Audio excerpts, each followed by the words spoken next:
Good afternoon and welcome everyone to Network 2020's conversation with Michael Koplow on the Israel-Gaza violence, why and what's next.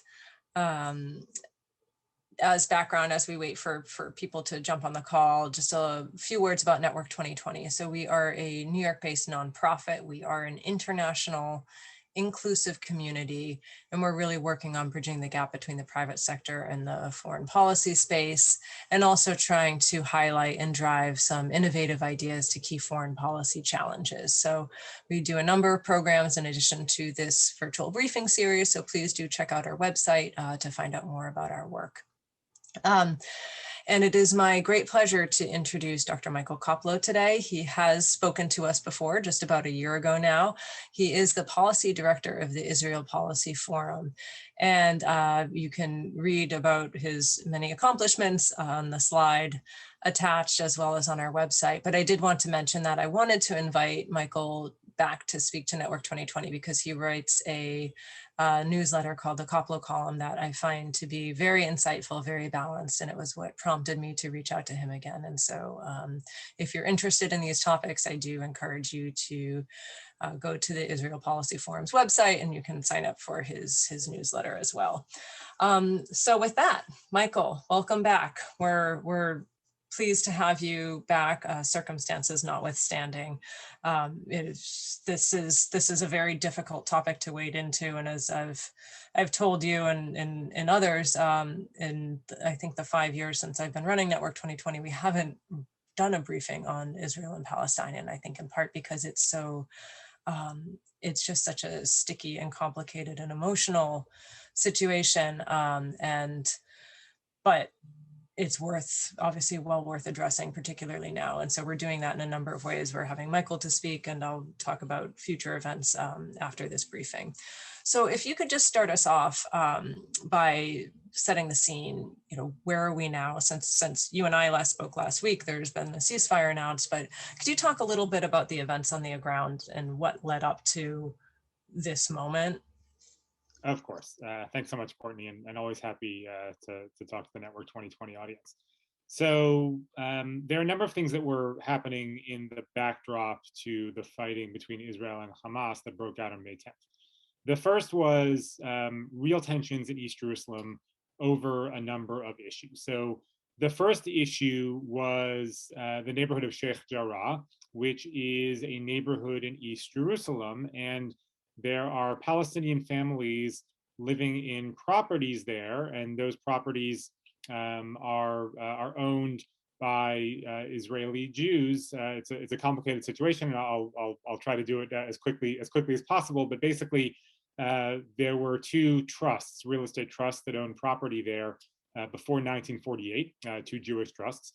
In 1948, when Jordan conquered East Jerusalem and took over that half of the city, the Jews who owned those properties fled, as mirroring the Palestinians who owned property in West Jerusalem, who fled east. And there was a deal between the Jordanian government and UNRWA to settle Palestinian refugees in buildings that are on this land that was owned by these two Jewish trusts. 1967, Israel in the Six-Day War conquers East Jerusalem, unifies the west and eastern half of the cities, and the Knesset passed a law allowing people who had owned property in East Jerusalem before 1948 to recover it if they had the legal documents. And so these two Jewish trusts, they had the legal documents. They proved that they'd owned the properties before 1948. They started ownership. But you have Palestinians who've been living there now since the 1950s who had this deal whereby they would pay rent and they would eventually get title to the properties. The title was never transferred, and that's partially what's causing these issues. So the families are slated for eviction because they haven't been paying rent. They challenge the ownership of these properties by the Israeli Jews. And so the Israeli High Court was set to have a hearing on these evictions on May 10th. And in the lead up to this hearing, there had been lots of tension. And I should note two things. One, the tension here is not new. There have been weekly protests in Sheikh Jarrah on Fridays now for years. I think actually probably for over a decade about these evictions, because this has been an ongoing issue. The second thing to note is that while the law that allows people to reclaim property from before 1948 is neutral. It doesn't say only Jews. It only applies to property in East Jerusalem, which means that it is effectively limited to Jews because it is Jews who fled East Jerusalem in 1948. There is no equivalent law allowing people who owned property in West Jerusalem before 1948 to try to reclaim it, which is, part of the reason that this has been such a focus. So you have this issue in Sheikh Jarrah building up. There were also tensions over the Temple Mount and over access to the Temple Mount during Ramadan, because Ramadan, fell out over the past month, and it coincided with a number of Israeli holidays as well, including Yom HaZikaron, which is Israel's Memorial Day, Yom HaAtzmaut, which is Israel's Independence Day, and Yom Yerushalayim, Jerusalem Day, which also fell out on May 10th, the same day that the Sheikh Jarrah hearing was supposed to be. And so there's a lot of tension between the Ramadan and these Israeli Jewish holidays. There's always tension during Ramadan in general, but this time the Israeli police did a few things that sort of ramped up the tension. They had cut the power to the loudspeakers in Al-Aqsa Mosque so that the call to prayer wouldn't clash with a speech given by Israeli President Rivlin on Memorial Day, Yom HaZikaron. They had closed off access to the steps around Damascus Gate, which is in a lot of ways is sort of the public square for East Jerusalem Palestinians, and particularly during Ramadan, it's very crowded. And in response to stone throwing against the police coming from Palestinians on the Temple Mount, the Israeli police went in with pretty significant force and shot tear gas canisters and rubber bullets. And so there were these scenes of tear gas canisters actually in Al-Aqsa Mosque, which of course, was a big deal. And so this was the lead up. This was the lead up to May 10th. And then the other factor here is that Fatah, which is the largest faction in the Palestinian Authority and the one led by Mahmoud Abbas, the Palestinian president, is really at this point weaker than it's been, I think, at any time since Abbas became Palestinian president. I'm happy in Q&A to go into sort of details as to why, but the two important things to know are that Fatah had fractured before Palestinian elections, which were scheduled to be held on May 22nd. Fatah had fractured into three groups, which meant that Hamas was almost certainly going to be the largest winner in Palestinian legislative elections. And then second, as a result of that fracturing, President Abbas postponed the elections indefinitely. And that was extremely unpopular among Palestinians. And so Fatah was pretty weak. Hamas looked at this and saw Fatah's weakness and the opportunity to stand up for Palestinian rights in Jerusalem.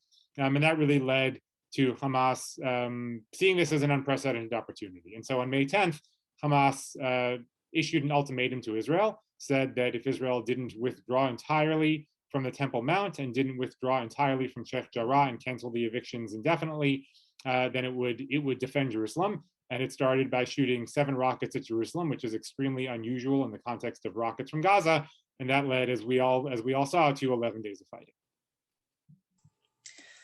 Thank you. It sounds like it's kind of a perfect storm of events, a lot of ongoing regular events that were just further complicated by some rather unusual ones.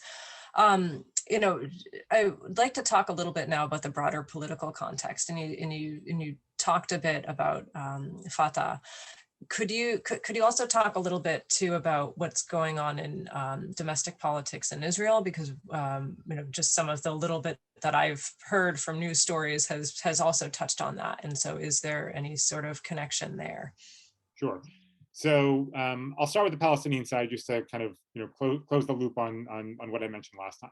So the Palestinian Authority had announced 3 rounds of elections. Legislative elections that, as I said, were supposed to be May 22nd, then a presidential election in July, and an election for the Palestinian National Council, which is the group that effectively decides the makeup of the PLO, which is the official national body of the Palestinian people. And that last one was supposed to be in August. Now, there is lots of discontent within Fatah in general toward Abbas. Part of it is over his stance toward Israel, where many Palestinians are frustrated that Abbas has maintained security cooperation with Israel. And this is kind of what has led Hamas to try to seize the opportunity and say, look, we have a different approach, right? We are challenging Israel, and you Fatah are basically collaborating with them. And there is that sense among Palestinians that Fatah at this point, which has been working toward a Palestinian state, has failed in that regard, and that at this point, Fatah is really not doing much to stand up to the Israelis. Now, that's one source of discontent. The other is that Fatah is a very authoritarian body. Over time, Mahmoud Abbas has, in some ways been a good partner to Israel in terms of espousing nonviolence, in terms of security coordination, in terms of a willingness to engage in peace talks. Within Palestinian domestic affairs, he has become increasingly authoritarian, and there have been real crackdowns on Palestinian civil society, crackdowns on people who criticize Abbas on social media, arrests of journalists, all that sort of stuff. And so there's a lot of criticism within Fatah toward Abbas's rule, and this is what led the parties fracturing. And so you had one list headed by Abbas, one list headed by Mohammed Dahlan, who is in exile in Abu Dhabi and is probably Abbas's most prominent internal Fatah rival. Abbas has a lot of the actual authoritarianism within Fatah has been an effort to expel Dahlan and any of his supporters from Fatah. And then third, there was a list headed by Marwan Barghouti, who is serving 5 consecutive life sentences in Israeli prison right now for orchestrating suicide bombings during the Second Intifada, and is probably the most popular Palestinian political figure. And that list was headed by Barghouti and also by Nasser al-Qudwa, who is Yasser Arafat's nephew and is a former Palestinian UN ambassador. So within Palestinian politics, there's tons of churn between Fatah and Hamas, and there's tons of churn within Fatah. Now, on the Israeli side, Israel has had 4 elections since April 2019 with no real resolution. The 4th election did result in a government being formed between Prime Minister Netanyahu and his top challenger Benny Gantz, but that government was fated to fall apart. Everyone knew it was not going to last. They couldn't even get past forming a budget, which is a requirement to create a government in Israel. And so I'm sorry, that was after the 3rd election. And so the 4th election happened, and when the fighting broke out on May 10th, Yair Lapid, who is the most prominent figure in the anti-Netanyahu bloc, had the mandate to form a government. It looked as if he perhaps would have been successful, largely because he had gotten Naftali Bennett, who is a very right-wing Israeli political figure, to agree to hold negotiations with the anti-Netanyahu camp. And most critically, Naftali Bennett had seemingly agreed to form a government with one of the Israeli Arab political parties, which also is unprecedented in Israeli politics. And it looked like perhaps there would actually be a government formed. It was not going to be easy. There were still negotiations to happen. Now, when fighting broke out, 2 things happened. First, Mansour Abbas, who is the head of Ra'am, the Arab Israeli Islamist party that was going to either be in the government or supported from the outside, he said that he really couldn't continue coalition negotiations while there was fighting going on in Gaza. Which understandable for an Israeli Arab party in general, but certainly for an Islamist party. But he said he had to break off negotiations while fighting was taking place, but that he still very much wanted to have coalition negotiations over a government when fighting stopped. The second thing that happened was that Naftali Bennett, who remember is definitely somebody from the right. He's actually the Israeli politician most associated with annexation of the West Bank, just to give people a sense of where he comes from. He said that he was no longer comfortable forming a government that would either include or have the outside support of Israeli Arabs while there was fighting between Israel and Hamas, and while there was, and we may get to this later, while there was rioting taking place in Israeli cities and fighting taking place between Israeli Jews and Israeli Arabs. And so, he announced that he was no longer interested in this path in general. Now, since the ceasefire went into effect on Thursday, it's been an open question as to whether Bennett is willing to engage again or not. The other parties in what they refer to themselves as the pro-change bloc, but really the anti-Netanyahu bloc have resumed negotiations amongst themselves.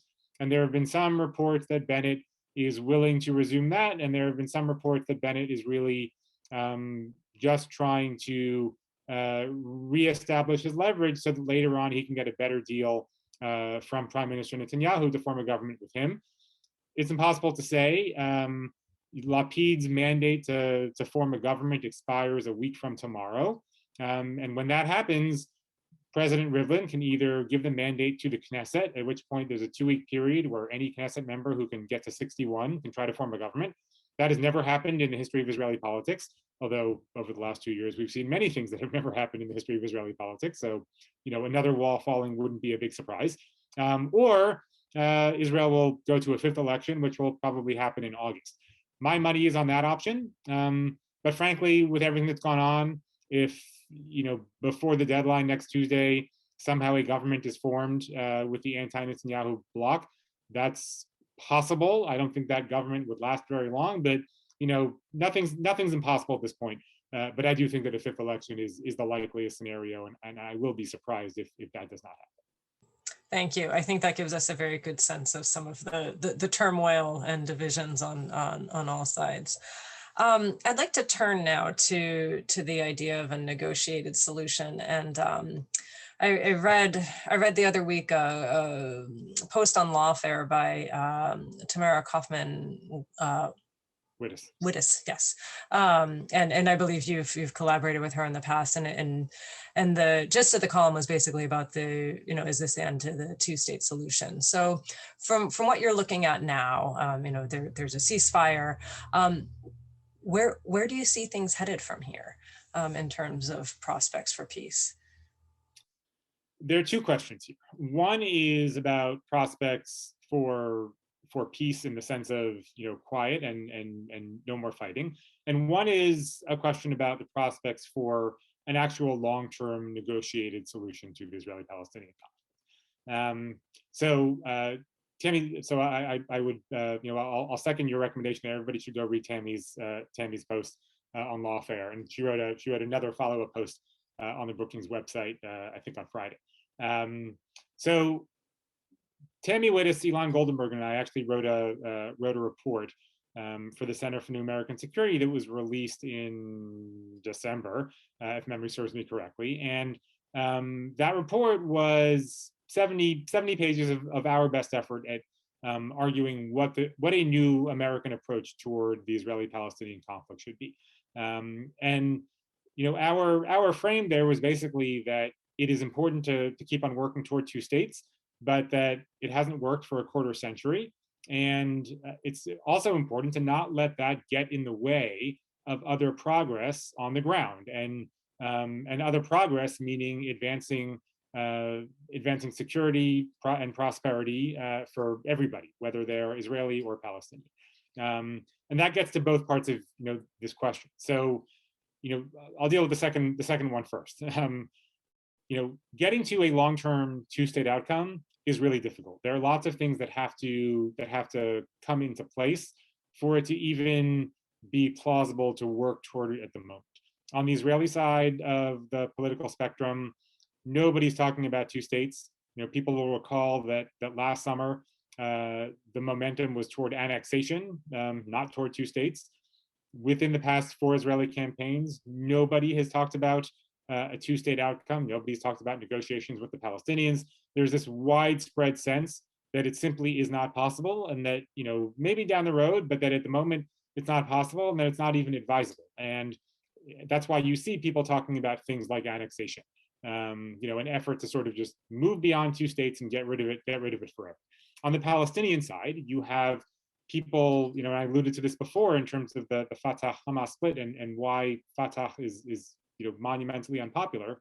There is this sense that Israel will never allow a Palestinian state, and also that it's time to move on. And what you see, particularly from younger Palestinians under the age of 40, where about 70% of Palestinians support this different approach, what they say is this should be a struggle not for a state of Palestine, it should be a struggle for Palestinian human rights, and that means Israeli citizenship.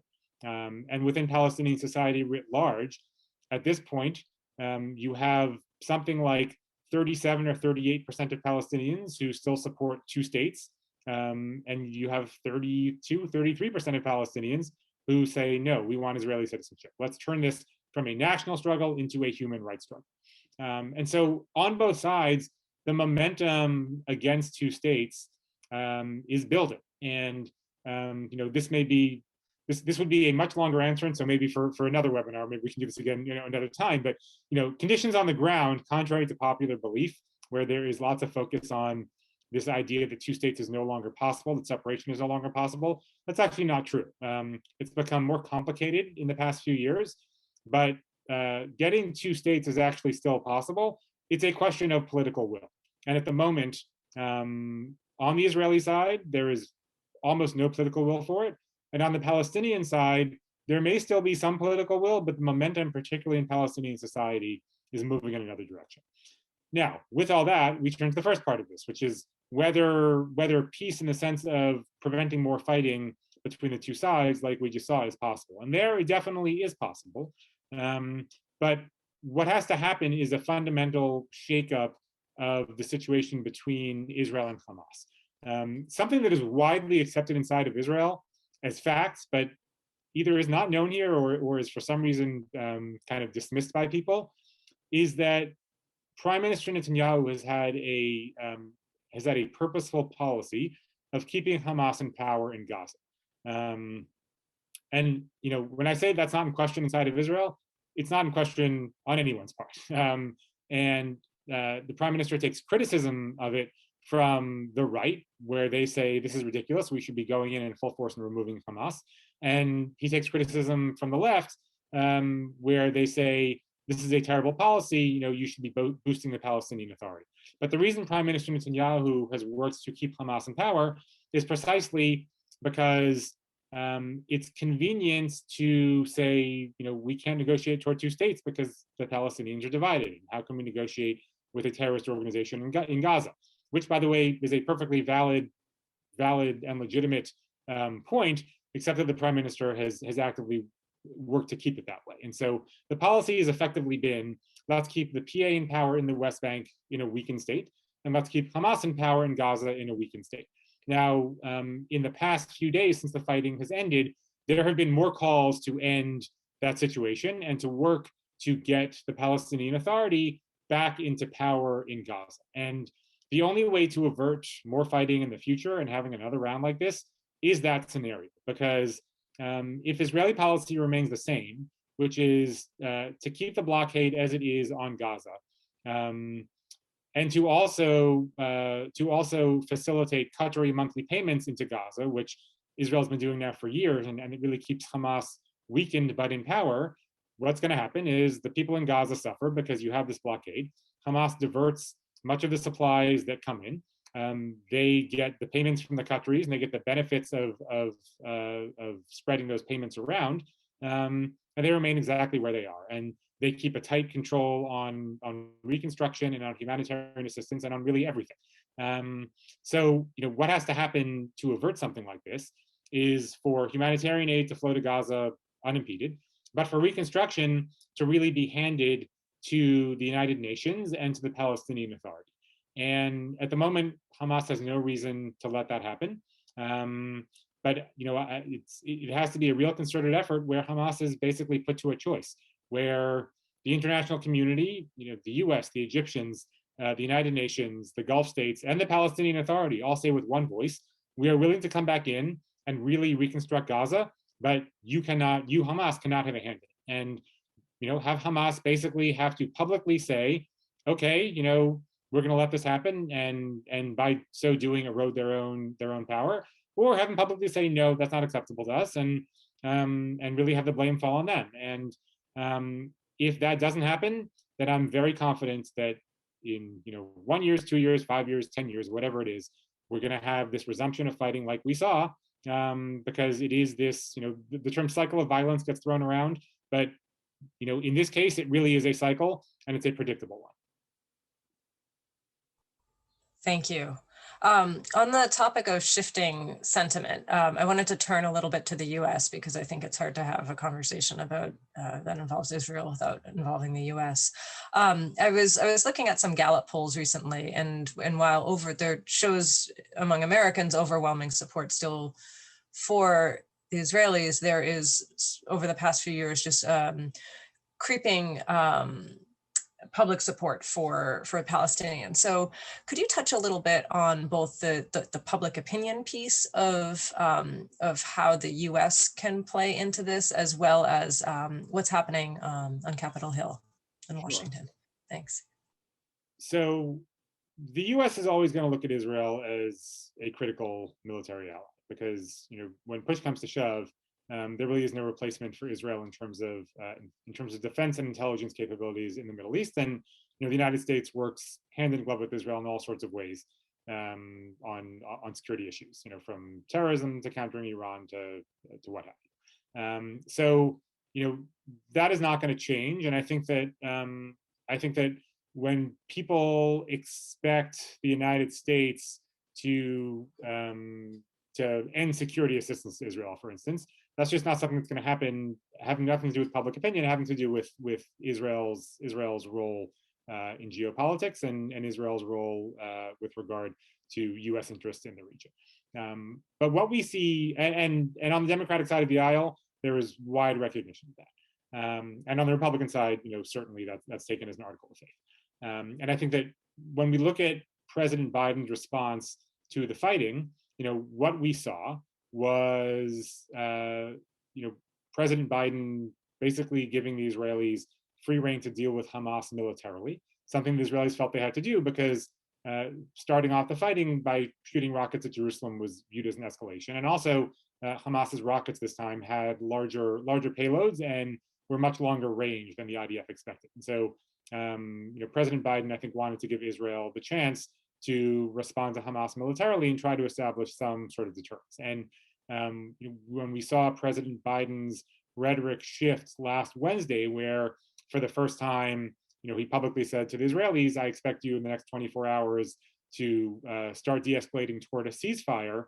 I think that part of that was sort of baked in because the IDF and the Israeli political establishment do not want to they don't want to send ground forces into Gaza. And so when you are doing this entirely by the air, at some point, there are only so many targets, and in terms of Hamas rocket launching pits and the Hamas tunnel system underneath. And so, I think that the IDF was winding down as it was. And so President Biden, understood that. And so, he came out with what he said when he did, knowing that this was going to wind down, I think, in the next day or two anyway. And so in some ways, he gets the political benefit by calling for it. And within Israel, they get, Prime Minister Netanyahu sort of got a political benefit by appearing to stand up to President Biden and say, no, we'll stop when we want. But everybody knew it was winding down. Now, within Congress, what you see on the Democratic side, I think, are really three groups. There's one group that is on the right, and one says we're not going to criticize anything Israel is doing while there are rockets coming from Gaza. There's another group on the left which says Israeli actions are completely unacceptable and calls to condition security assistance even as rockets are falling. Then you have the largest group in the middle. And this is where 80 to 90%, I think, of Democratic members of Congress are, where they recognize the importance of Israeli security. They think of themselves as pro-Israel. They don't want to be seen as anything but pro-Israel. But they also recognize that Palestinian rights are important, and they want to figure out a way to both support Israel's security and also stand up for the Palestinians. And you saw this tension, frankly, in the lead up to the fighting between Israel and Hamas, where you had many members of Congress who were expressing concern about the Sheikh Jarrah evictions, who were expressing concern about what we saw in East Jerusalem and things going on in the Temple Mount. You saw it in the middle of the fighting when Senator Menendez, somebody who's generally thought of as being hawkish on these issues, released a statement where he said rockets are unacceptable. Israel has every right to respond, but I am concerned about events in East Jerusalem, and I'm concerned about the reports of Israel demolishing the building in Gaza that contained the offices of the Associated Press and Al Jazeera. That's an effort, I think, to try to walk this line and to take into account the fact, as you point out, that increasingly Americans and even quicker, even more so, Americans who vote Democrat or who affiliate as Democratic, increasingly they look at this and they say, either we support Israel and the Palestinians equally, or among younger Democrats, we sympathize with the Palestinians more than we do with the Israelis. And so that's where Democrats are. They're trying to keep all of these things in mind. And I think that it's causing some of these tensions, and I think that people are still trying to figure out how best to support Israeli security, but also push the Israelis a bit on some of the things they do on the ground, particularly with regard to Jerusalem. And public opinion on this is I think where it is. It's not going to shift away. I don't think people are going to start dropping their concerns for Palestinian rights and for Palestinian sovereignty. And so far, I see very little evidence in Israel that the Israeli government or that Israelis in general understand the way in which public opinion here is shifting. And I think that the Israeli government is going to have to, also come to terms with that and figure out what it wants to do going forward. Because if it proceeds as it has with things like evictions and with things like home demolitions, it's going to encounter more and more resistance within the United States. And as I said up top, there's a limit to where that's going to go, because again, Israel is always going to be an important security ally. But as people point out all the time, this notion of a special US-Israel relationship does not rest on the idea of Israel as a defense and intelligence ally. It rests on this notion of shared values. And the more that Americans question this idea of shared values, the more difficult it's going to be for Israel, I think, to maintain its position in the United States. Thank you for that. That was, I think, very well said about the shared values part. We will now turn to the Q&A box. So if you're listening and you have a question, please do put it in the Q&A box. So right now, the first question I'll take is from Charles Takvorian, who asks, what is the role of the settlements in the conflict, and how will the current violence reshape Israel's settlement policies? Is there hope to achieve peace if settlements continue to expand? It's a great question. Settlements are a very thorny issue. So there can be no effective two-state outcome if a Palestinian state is dotted with Israeli settlements.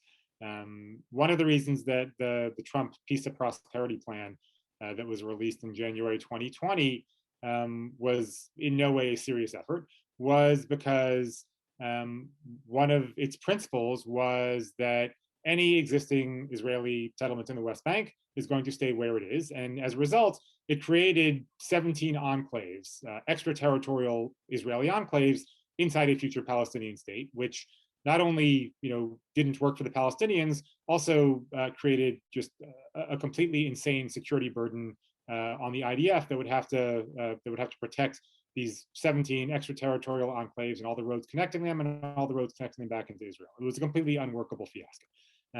Now, the reason that Palestinians are, as I noted before, moving away from this idea of Palestinian nationalism and a Palestinian state is because they look at settlements and they say, we're never going to have a viable state if this situation continues.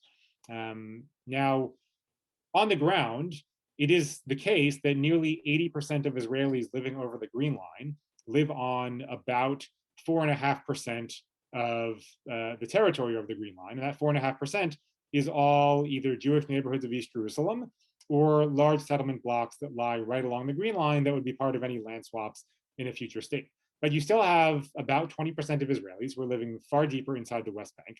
And the bigger problem isn't the numbers. The bigger problem is that over the past 10 years, you have had a real explosion of smaller hilltop outposts that are illegal settlements under Israeli law that kind of go farther into the West Bank. And if those are not evacuated in a peace deal, then it's impossible to see how you have a viable Palestinian state. Now, within Israel, the discourse on this has shifted in real ways also over the past 10 years. And what you saw in the aftermath of the Trump plan was Israeli politicians saying, hey, look, the United States says that we never have to evacuate even one Israeli or withdraw from one settlement, even in the event of a peace deal. And so now that's actually part of the discourse inside of Israel, where Prime Minister Netanyahu and certainly folks even farther to his right have said publicly over the past few years, in any deal with the Palestinians, not one Israeli is going to be evacuated. And if that is a position that the Israeli government holds to, until the end of time, then there's no question a two-state outcome really becomes impossible. And so the Israeli position on that is certainly going to have to shift. I don't think that any Israeli prime minister, left, right, or center, would agree to withdraw from the West Bank unilaterally, especially given what happened in Gaza. It would have to happen as part of a deal. But if the dominant conversation inside of Israel remains that every single settlement is going to stay exactly where it is, even if settlement construction were to be halted right now, you'd still have a problem in terms of a viable Palestinian state. So I think that that's something that is a longer term problem. I think in the short term, what will be important is to convince this Israeli government and any future Israeli government that nobody is looking to make them withdraw from the West Bank before a deal, but that increasing Israel's presence inside the West Bank is not only unhelpful, it's going to rebound on Israel in a pretty serious way in the future, because Israel at this point is effectively tying its own hands. And if a future Israeli government then does want a real two-state outcome and enters into a real negotiation with the Palestinians, it'll be really hard if Israel has expanded its own presence inside the West Bank. So 100% settlements are a problem. Not an insurmountable one, but a lot has to shift inside of Israeli politics to kind of mitigate the problem in any type of two-state outcome in the future. Thank you. We have several good questions from Phoebe Strom, so I'll take one of them now, and if we can get back to some of them later, I will. And one of her questions is, do sectors of the Palestinians and some Middle East countries still question Israel's right to exist? So kind of playing into what we saw happen at the end of the Trump administration, the Abraham Accords, how is that larger sentiment shifting, or is it not? I think there are sectors of Palestinians everywhere who still question Israel's right to exist, right? Hamas being the most prominent example, which is constructed around denying Israel's right to exist. So the answer is yes, but I think that Palestinians over time, not all of them, but certainly over time have shifted, right? If you look at the PLO, for instance, right, the PLO initially, back to its founding in 1964, questioned Israel's right to exist. The point was to recover all of Palestine. And remember, this is before 1967, before Israeli occupation. And up until 1988, when the PLO officially shifted course, it did not recognize Israel's right to exist. And then it shifted course in 1988, right? So, Hamas is still very much in the camp of not recognizing Israel's legitimacy. I'm not sure that I'm confident Hamas will ever change, but the point is that Palestinians themselves, have moved over time. And as we see more and more Palestinians talking about just wanting Israeli citizenship, that in itself is a tacit acceptance of Israel's right to exist. Now, some people would look at that and say it's a double-edged sword, because if Palestinians en masse say we want to be citizens of Israel, what it ultimately means is that Israel no longer exists as a Jewish state. And so some people would look at that and say this in itself is a denial of Israel's right to exist. That's a much larger, complicated question. I think that there's probably evidence for both sides of that position. But there are always going to be Palestinians who accept Israel's right to exist, and there are always going to be Palestinians who don't. By the same token, there are Israelis and Jews, non-Israeli Jews, who also take both these positions, right? There are Israelis, particularly those who advocate a two-state outcome, who accept the rights of Palestinians to have a sovereign state of their own. There are Israelis who who will say that there is no such thing as a Palestinian. So this problem exists on both sides. What I would love to see is on both sides for everyone to accept the other's right to exist in a sovereign state and then figure out how to get there. Because if Palestinians deny Israel's legitimacy, it's not going to lead to any positive outcome. I'll tell you, there is no scenario in which Israelis are going to agree to give up Israel as a Jewish state.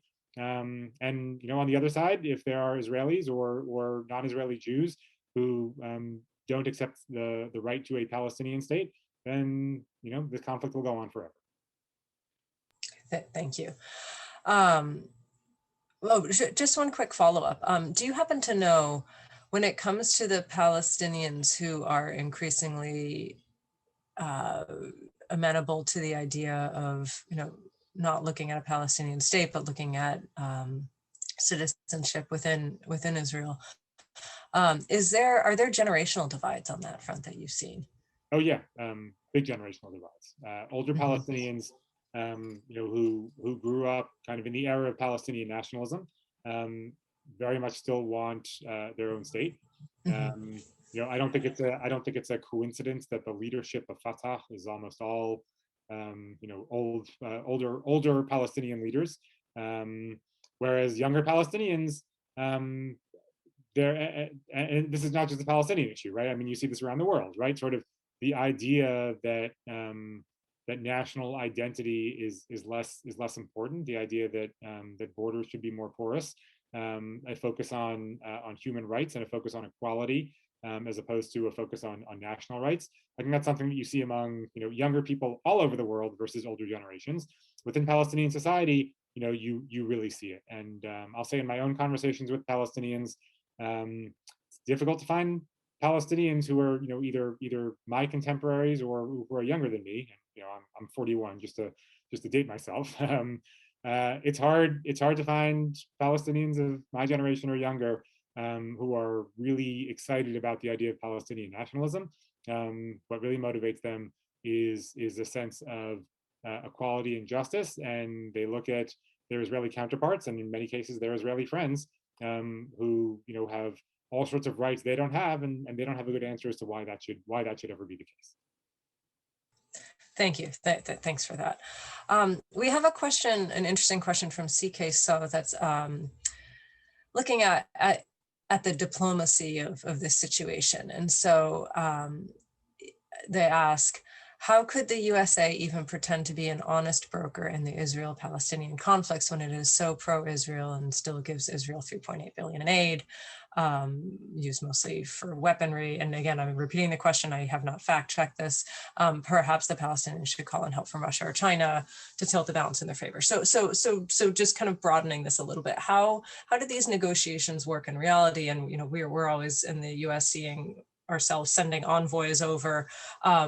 Are they perceived as honest brokers? Are they able to get both sides of the table, especially given that imbalance that CK is pointing out? How does that work?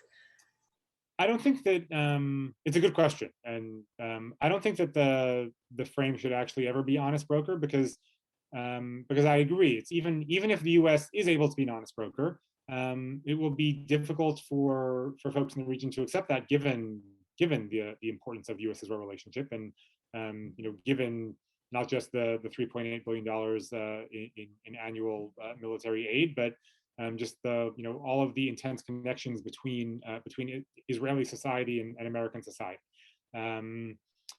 So the question, I don't think, is actually whether the United States can be an honest broker. I think the question is whether the United States can be an effective broker. Because to be an effective broker, what it means is bringing Israel to the table and making Israelis feel supported, and making Israelis feel that the United States will have their back, which is very important to the Israelis. And I think that probably the most important, not the only, but the most important variable in getting Israel to the table and in getting Israel to agree to things it's going to have to agree to, while also convincing the Palestinians that it can deliver a deal from the Israelis that will respect Palestinian sovereignty, that will respect Palestinian rights, and that will give Palestinians a viable sovereign state. And to go back to the Trump plan, one of the reasons that it was so problematic was that the configuration laid out there was never going to convince any Palestinians that that the United States was able to actually guarantee a viable sovereign Palestinian state. And so I don't think it's important or even certainly not possible, but even necessary to convince Palestinians that the U.S. will be an honest broker. I think, as I said, you have to convince them that you can be an effective broker. And so, that means obviously being when there are negotiations, which I should note would not be a good idea right now because they would fail. But when there are negotiations, it means being the most important, the party that convenes the sides, and being in the room and overseeing everything. But the Palestinian, one of the things that the Palestinian Authority and the PLO were saying during the Trump years was that going forward, the U.S. cannot be the only actor. It cannot crowd everybody else out.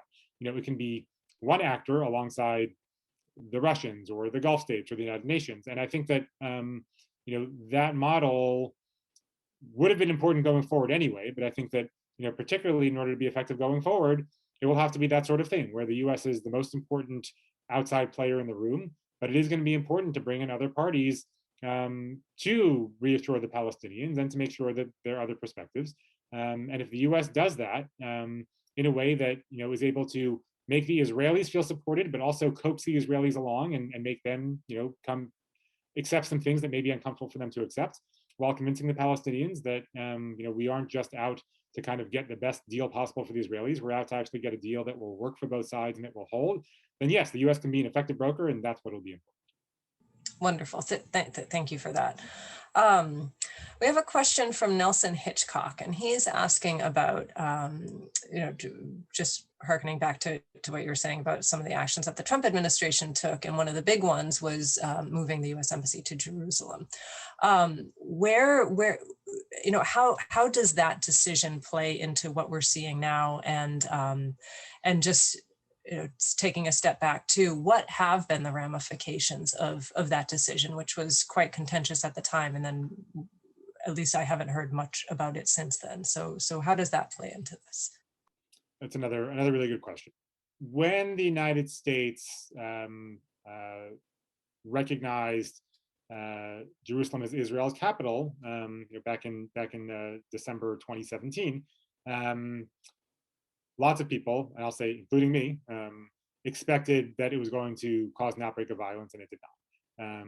You did see violence when the embassy was actually moved, a year later, but even that was largely contained. Now I'll say that as concerned as I was about the U.S. recognizing, moving the embassy and recognizing Jerusalem as capital because of violence, I also supported recognition of Jerusalem as the capital because it is the capital of Israel. I think the problem is that the way the United States did it at the time was in a way that was completely one-sided, right? It didn't, if you contrast that to Russia, for instance, a year before, Russia had recognized Jerusalem as the capital of Israel as well.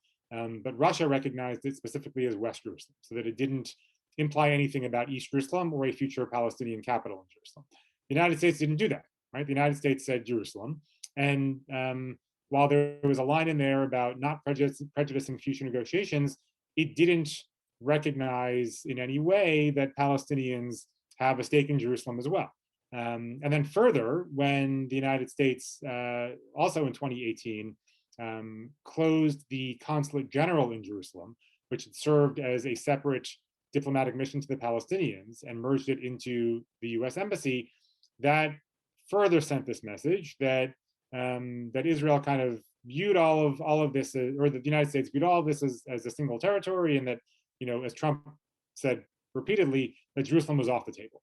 Now, as we've seen, in the past couple of weeks, just because violence didn't break out when the United States recognized Jerusalem as the capital of Israel, doesn't mean that Jerusalem is not important to Palestinians. Jerusalem is incredibly important to Palestinians, both as a religious symbol and as a political symbol, the same way that it's important to Israelis as well, for both of those reasons. And so, all of this, I think, moving the embassy and recognizing Jerusalem as the capital did not cause the violence of the past week.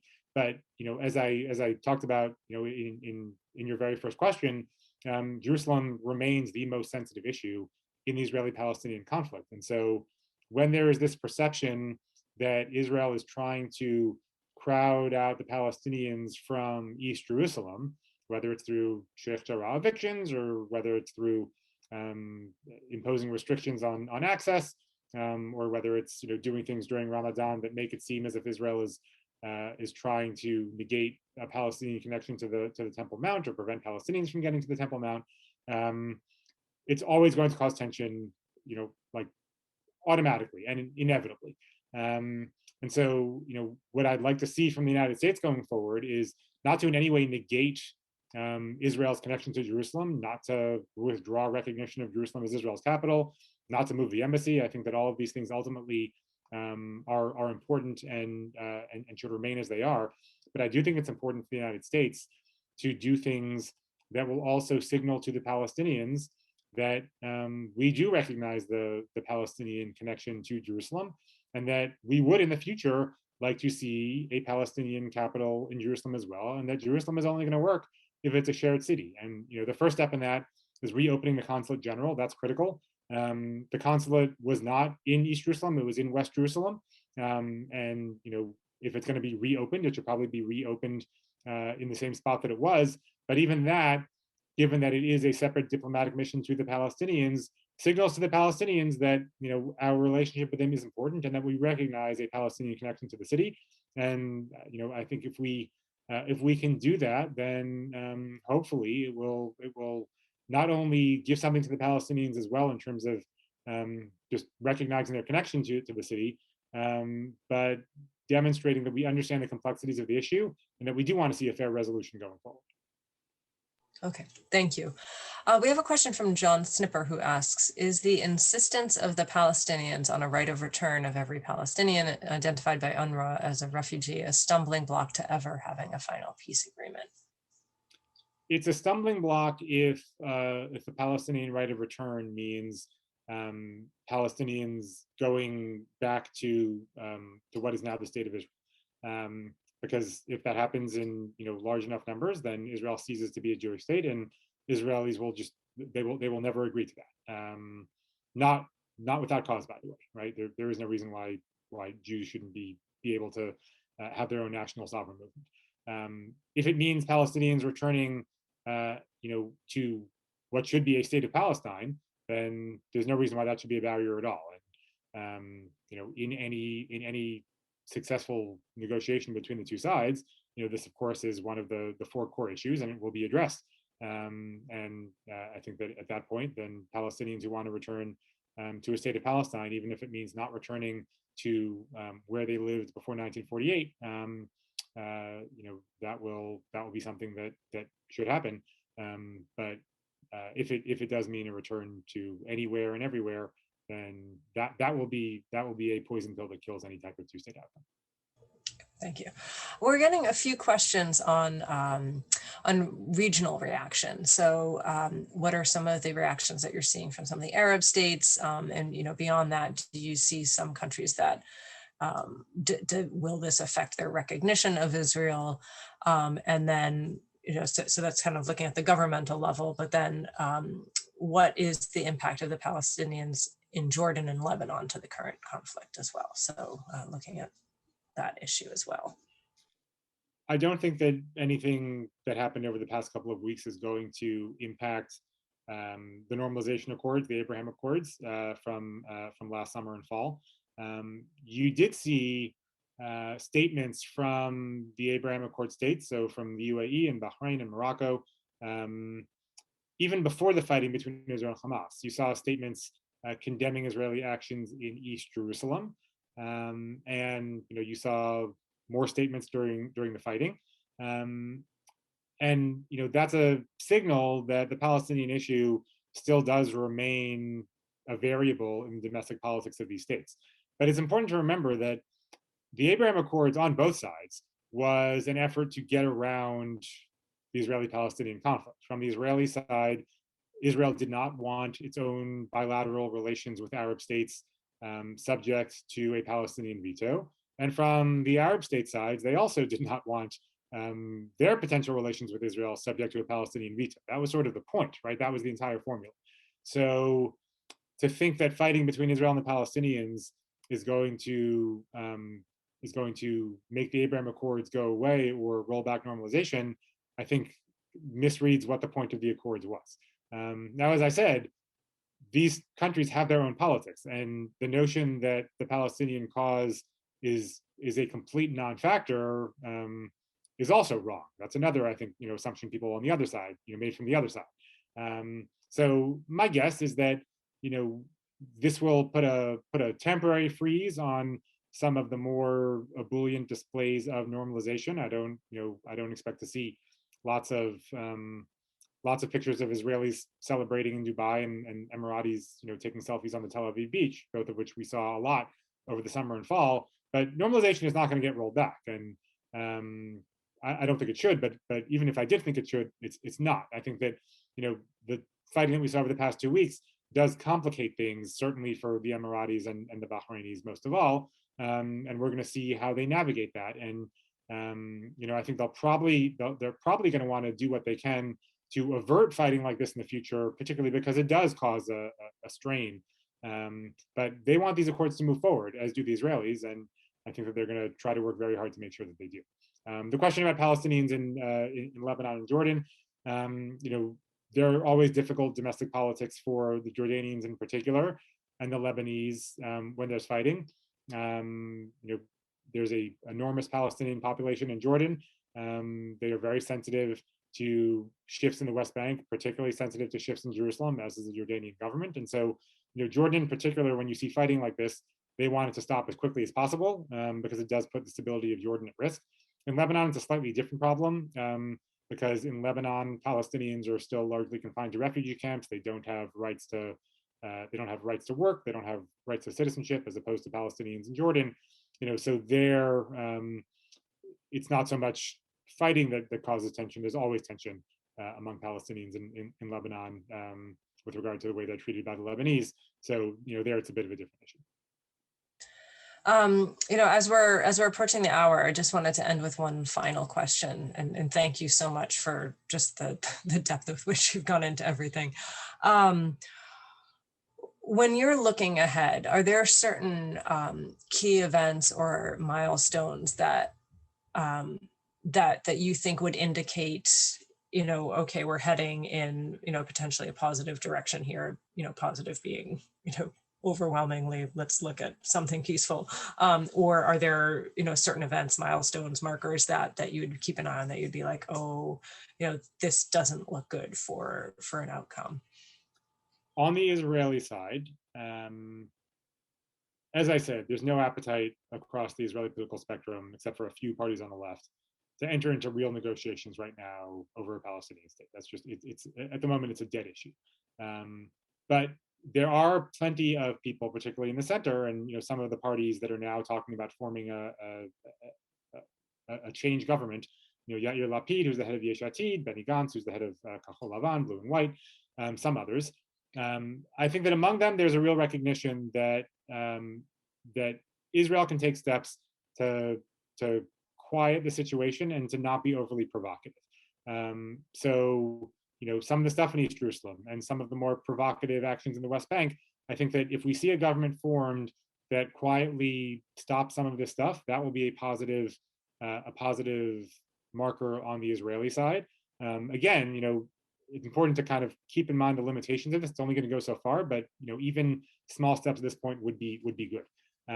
On the Palestinian side, if the PA and Israel and the US and the rest of the international community is really willing to hold Hamas's feet to the fire on Gaza reconstruction, and there can be some sort of return of the Palestinian Authority to Gaza and in charge of this process, that will be a really good marker as well. The one thing that frightens me more than anything else is on the Palestinian side, actually on the Israeli side, if the government actually goes forward with annexation in the next couple of years, that that will be an absolute kind of nuclear bomb game changer. On the Palestinian side, the post-Abbas period is going to be critical because who replaces Abbas and what it looks like is going to determine the next decade or 2 decades of this conflict and of Palestinian politics. And if when President Abbas goes, there is either civil war on the Palestinian side over succession, or whoever takes over takes Fatah in a more confrontational direction, then that will introduce a level of instability into the Israeli-Palestinian conflict. That sort of, along with annexation, would introduce instability that I think will just lead to directions that we perhaps haven't seen in decades. Michael, thank you so much for taking the time today. I know you're inundated with these things, so I really appreciate that we're among your outlets. So and thank you, audience, for all the great questions. Again, the Koplow column I think is well worth a read. We are, let me see, I think we have upcoming events. Do we have slides? Yes. Yes, we're working with Khaled El Gundi from the Middle East Institute to set a date to talk about some of the larger issues around the Palestinians, so that it will be scheduled, so please keep an eye out. And again, and then we have advancing LGBTQI plus rights and foreign policy, and so that's coming up on Tuesday, June 1st from 6 to 7 p.m. So thank you, Michael. I really appreciate it. Thank you to everyone who listened, and have a wonderful afternoon, everyone. Great. Take care. Thanks, Courtney. Thanks. Bye-bye.